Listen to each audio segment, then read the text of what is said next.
Hi everyone, Krista and River here from Dogpacking. Today we're going to look at the Bike Friday All-Packa.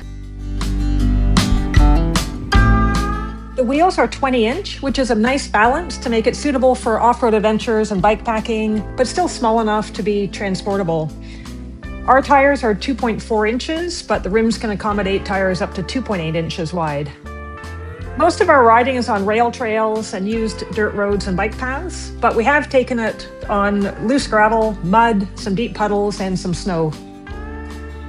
The rear rack can accommodate cargo up to 50 pounds, so that's plenty of room for River. She's only 20 pounds, plus her crate and some other goodies.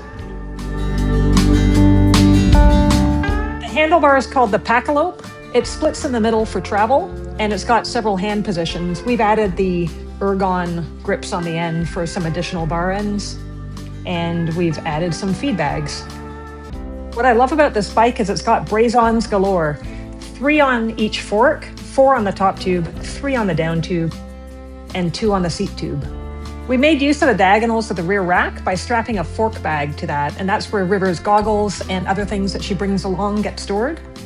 Her crate is nice and secure. I've padded it with sleeping pads, foam roll, and pool noodles. For travel, the bike folds up really nicely with a quick release in the front, and the rear triangle pops out of the rest of the frame and swings underneath the bike. So when folded, it's 36 by 29 by 14 inches.